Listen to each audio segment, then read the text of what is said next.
Good afternoon, everybody, and I hope we will all manage to stay awake, especially me, for the next half hour. That's kind of important. Again, thanks for the invitation to talk today, and I suppose my experience, with CPI goes back a long, long way. I mean, I go back to CPI back in 1989, believe it or not, when I became an instructor first, in those bold times back in, I was living in Canada at the time, so I've been, I suppose, a promulgator of CPI since then. And I've met some hurdles along the way, which most times I've managed to get over with the help of other people. Half the reason why I brought Jackie with me here today, because Jackie is a unit manager in our Children Detention Schools who probably became an advocate through our interactions. I developed the policy and run it. Jackie has to do the hard work and get the staff to actually deliver on it, I suppose. When I said to Jackie about would she join me in Birmingham, she had an idea, because CPI we related more to the States rather than the UK. She presumed it was Birmingham, Alabama. And so then I said, sorry, it's only a 35-minute flight across the water from Dublin to Birmingham here. But Judith is going to remedy that for her and invite her to New Orleans in July 2015. So we have that in the record now, so Jackie wanted me to say that. Now, how do I move this on? Sorry. Spacebar, thank you. Okay, I suppose again, I know a lot of the conference has been around mental health, and I think we are the first actually to deal with something other than mental health, especially we're at the Children's Detention Schools, which is part of the Irish Youth Justice Service, which is the only service within Ireland to deal with young offenders.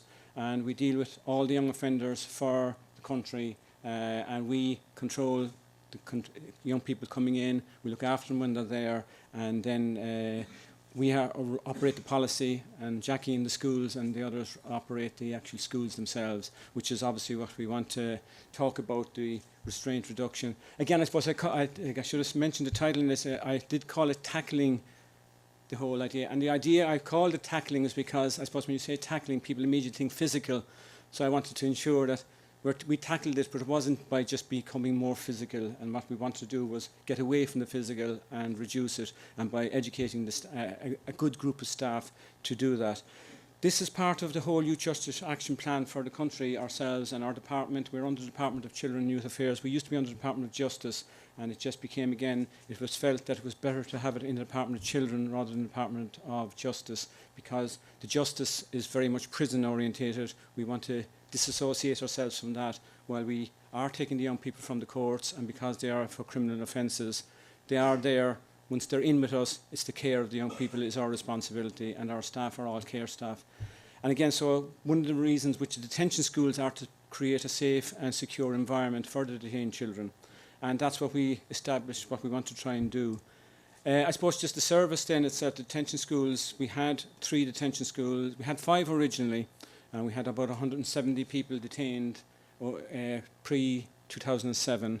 Today we have 39 people detained in detention for the whole country, which is a good reduction, and we've done that through the Youth Justice Service by doing diversion projects in other areas, getting us away from the secure environment, I suppose.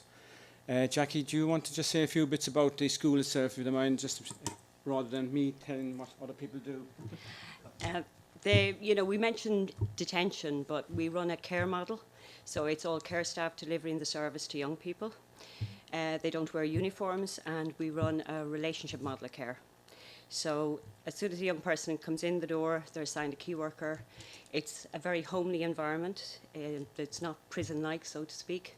And I suppose CPI has really benefited us in our work, because the relationship model of care, because the relationship is there, there's less chance of having to put hands on a young person. So from that perspective, I suppose we can't say enough about how it has reduced our restraints. That's me done. Take over. I was expecting a lot more and about the role of you, the great work you actually do and everything else. But anyway, I get back. She'll say keeping that for America. Okay, so I suppose the staff, again, I just want to on where we've come to CPI. I mean, we started a review of that back in 2008. And again, the schools, I would have started in 1983 in the schools, on the detention schools, as a care worker myself, and then went right through the I've had various forms of association with the schools, and I'm still there 30 years later, so I got more than a life sentence. But again, the first thing we started our training when we arrived there was a police self-defence training is what we got in how to handle young people. That was the way we were told. We dealt the same way. Then we moved on to the CNR prison service, and then the CNR services, which was from the mental health, the Central Mental Hospital in Dublin, which taught us three. And then we moved on to TCI.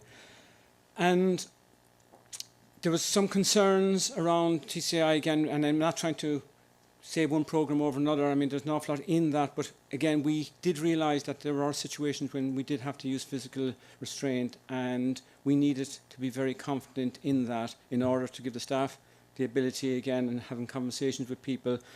Everybody's saying the same thing. The more you can de-escalate, the more you can get involved quickly, the more you can predict or foretell that something may happen, but the less chance is you need to use the physical. But at the same time, you need to be sure and confident in what you're doing if you do have to do it. And that gives you the kind of the authority to try harder, to push. I'm not going to go there. I know any restraint can go wrong. There's always a risk with it. So I suppose what I did was, as I am the childcare advisor, as I said, so I operate the policy for the schools and develop the policies. We had, as I said, 5 different schools. So we had 5 schools, 5 slightly different policies, slightly different ways of doing things. We've amalgamated the situation now, but we've still had 3 schools now on the one campus. We're building a new development at the moment, and we're going to have, it'll be ready by the end of this year, because we are going to be taking responsibility for people under 18. At the moment, we deal with young boys up to 17, girls up to 18. But we will now taking from the prison service anybody who's under 18, and we will be managing those in the children detention schools. And there was a lot of apprehension about this. Obviously, staff who had been dealing with kids up to 16, suddenly we have to take up to 17-year-olds now, and now up to 18-year-olds, and of course immediately people's imaginations, bigger, stronger, more prison-like situation. Yet all the staff would say, we don't want to operate a prison-type service, we want to keep it a childcare model, the ethos is to be child-centred. But at the same time, they see something and something bigger, and suddenly they get a bit frightened. And it's a natural response. I mean, it's not that I'm saying that's bad, but they do feel as if they need more, I need more, the kids are getting bigger. And it's trying to establish that that is not actually the case. The same kids in 1983 that I dealt with at the time when I was there, there's none of them much bigger than they are now, and they're roughly the same. So we set up a group, I chaired it with, and we got the management and the staff of the children detention schools, and the initial part, I was presuming in my innocence and naivety, thought in 6 months we'll have a new programme in, we'll be able to roll it out. And I was 2.5 years later still saying, fighting with unions, fighting with different groups, this is what we're having. We've gone through the whole process of 2 years. The reasons, as I said, why we went for it is that staff had a lack of confidence in what they were doing. I felt they just felt it wasn't managing the situations that we had. We have at the time, the environments in each of our 3 schools are very different. You had stairs in some, you had one which is a purpose-built building, you had another which was a 30-year-old building which had been adopted so many times that the shapes of the rooms were even not square anymore. And so you had a whole group of situations, and then on top of this all the time was this, we're getting these older, bigger kids, and everybody was kind of saying, oh God, we need something stable. Also, and it's the fact that we were drawing school together and we had all separate policies. This was decision was that we were going to use the behaviour management programme as one programme that was going to be developed cross campus for everybody. Everybody was going to the same training. Up to this, it was always slightly different. So that's why I suppose when I look back at it, I don't mind the fact that it actually took 2.5 years. It was better to get it right and get it going rather than get in there and saying, oh, we have to get it going. And there was a lot of pressure from government-wise, from my minister to kind of, you've been at this for a long time, when are we going to see the results of it? And it took that length of time, but I mean, we did end up with, which what we wanted to do was that there was consistency of approach across the campus. I suppose these are kind of the parameters that I would have put down when we were saying, what are we going to look at? And I mean, number one, it had to be some accredited, internationally well-known course. Couldn't be dependent on pay and compliance, obviously. And again, we wanted to make sure that we were able to resource trainers for ourselves. Again, like we didn't want to keep bringing in people. We wanted to. So we overdid it, if you like. And the reason I overdid it, I suppose, was we trained, even though we were only a staff group of 150-ish, 180, about 180. I think we trained initially about 24 instructors. There's a few reasons for that. One was I needed a lot of people to buy in. I needed a lot of people to be able to talk about the course, to talk to the various staff when they're on shift, and that it became normal for them to talk about it. Also then I knew some would fall away, some would be pushed away slightly, put aside, because if it doesn't suit everybody to be an instructor, whereas everybody might think they can do it well. When you look at what they're doing, they're not really selling it or haven't bought into it. So we have a group of about 10 instructors who have been training for the last 4 or 5 years now, and they have really got into it. But again, we want to keep pushing that.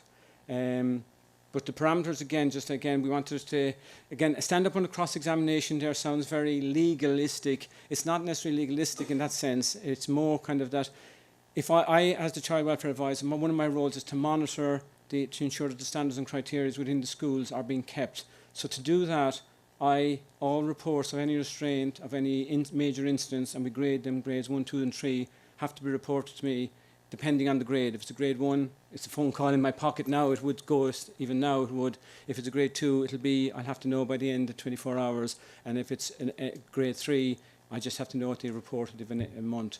But again, what it does is meant, since 2007, we have very strong stats on what's happening, and that we can now kind of say when a staff member, like say in 2012, we took on 16-year-olds and immediately, or the 17-year-old boys, the immediate response was, incidents have gone way up, restraints have gone up for serious incidences. Actually, when you go back, and I'll show you the data in a second, there was very little change because of that. Again, and I suppose the last one here is to be developmental in nature. That's one that I wanted to get in because, again, and I suppose having known CPI over the years, I kind of would know where it was coming from, that it wasn't stagnant, it wasn't static, it was something that it was developing with the developments that were going on anywhere else, be it in other services or with other people.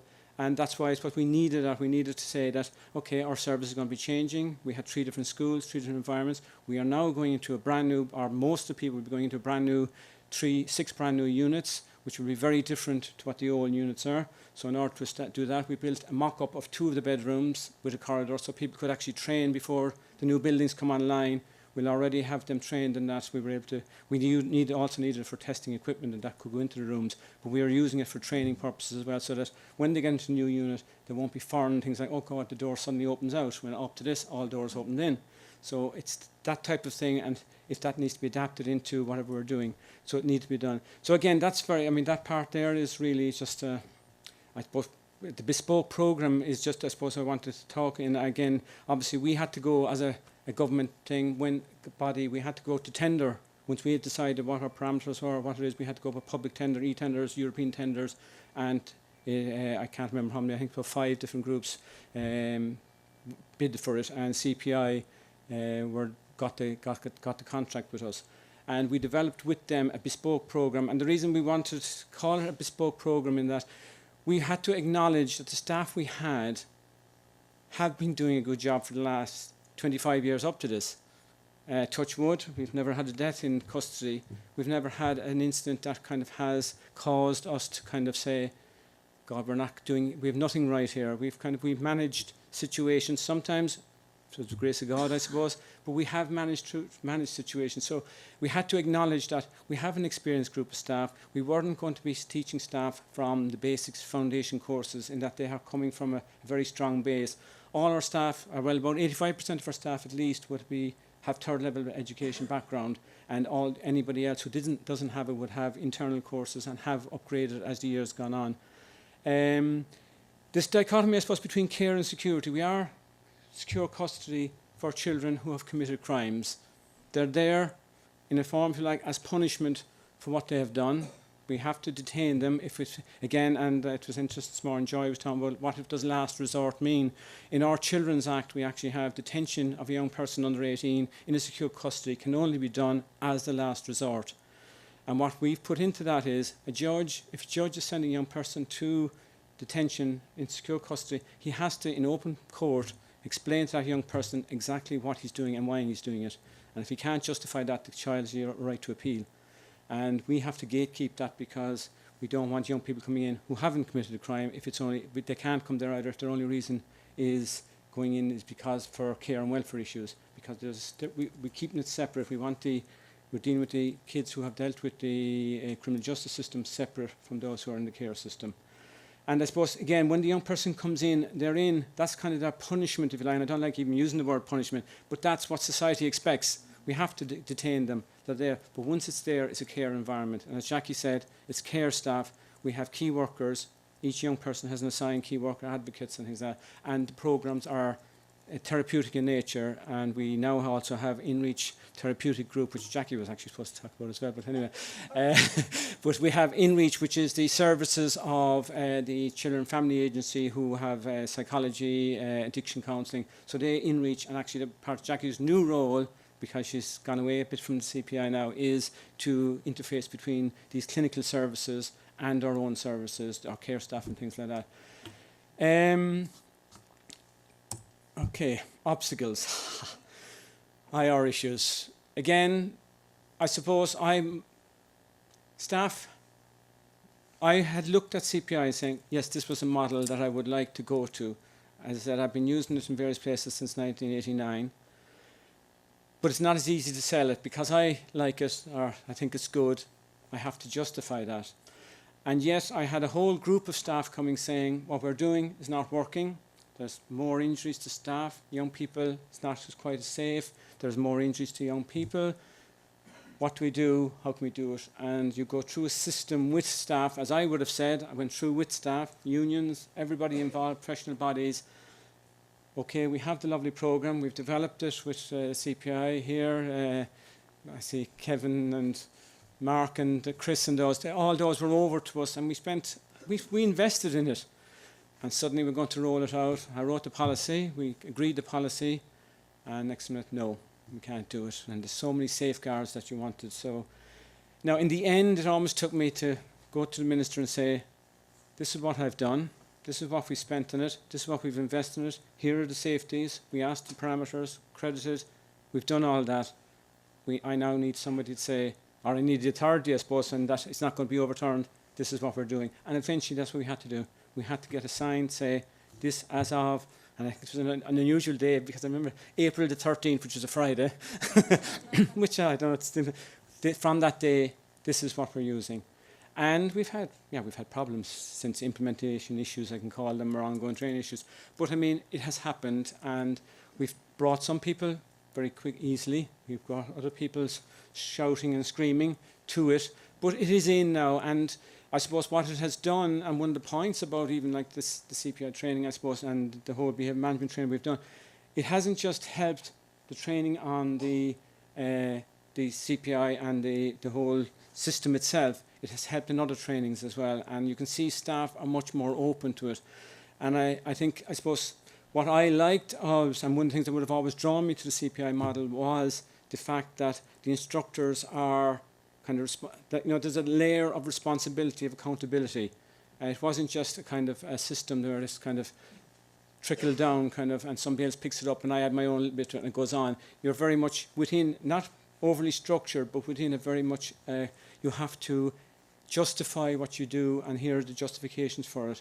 And if you're asked for it, you've no problem giving that justification. And I think that's, we tried to, and when we developed the policy then, we had to ensure that everybody was reporting. Again, it's back, I think we had one of the work groups yesterday somewhere, we mentioned about common language and all that. We had to have a reporting structure so that we knew that if I'm saying this is what happened, it's the same as if it happened in any of the units. And it's no matter what the staff member was, they were reporting that back at the same time and on the same level.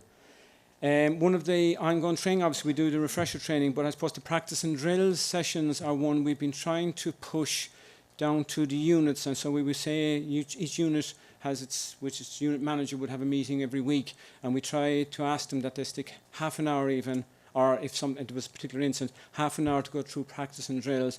And again, because, which is a good thing, the number of restraints has dropped. We then have to counterbalance that by the practice and drills have to actually go up, because you're not using it as much, but you do have to keep your skills up, and this is what we try and get across to the people of why the staff, why we want them to continue doing it.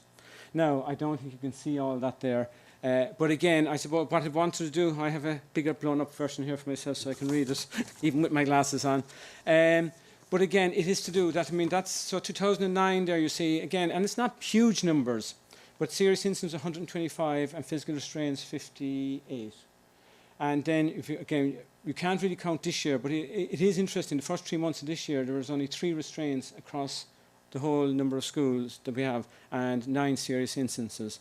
And the one with the yellow there is that's where the 17-year-old, the 16, up to 17-year-olds came in. So while in 2011 there was 52 restraints, in 2012 there was 53.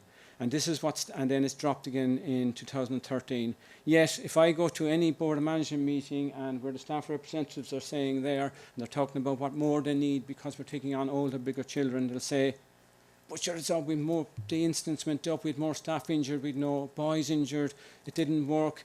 And then you go back and show them this, and it's not true. So again, and the conversation I've had with Chris at just a lunch, before lunch indoors, and kind of, you know, the way you can suddenly see something that affects you and kind of blows it out of proportion, kind of, it's not quite as it is. And that, I suppose, is one of the benefits we've had over the last few years, is collecting the data, the raw data, and looking at it and having it available to people so they can see, no, we are doing well. And that to me is, we are doing well. We are going in the right direction. Again, I think 3 this year so far is still 3 too many that you would like not to have, but at the same time, it was a situation that, and if you looked at some of the situations, which I do, I mean, I will go look at like each incident report is written up, it's maintained in each of the separate units. I will go around and look at them, and you will see how people have gone that bit further. Whereas, if you took, I'd say if you took an incident that happened, say now one of those 3 incidents that happened, or in 2014, and went back, you could associate probably clustered the ones back that happened in 2009, 2010, and realise that, well, if we had been more experienced and had used all the skills they had, we could actually stop that becoming physical as well.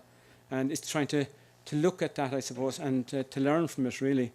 I mean, overall, we're talking about that. We have obviously the drop. We have the proof that we have a drop in restraints. We have a drop in injuries, very much so. I mean, staff injuries are down. And young people, again, touch wood, I can't remember the last time getting a report that a young person had been injured. And one of the other things on that is, and talk about documentation, is staff now realise also that if there's an incident, I have to be told. So therefore, and if you like, I mean, the government is told, the department is told, the young person, if they have a social worker because they've come from a care issue, the social worker is told, the parent is told. If we have advocates in the school as well, independent advocates, the advocate for the child is told, and if they have a solicitor, obviously they're told as well. So there's a lot of accountability, and so even if it is a case that you have an awful lot of papers to do because you do a restraint, and, oh God, I'm not going to restrain, I'm going to try another way of getting around this. I don't want to restrain this person today. I don't have time to do the paperwork in the end. If that's the reason why you're not going to restrain, well, so be it. I don't think it's the right reason, but at least we're putting, it's kind of another safeguard there, I suppose, that anything you do have to justify.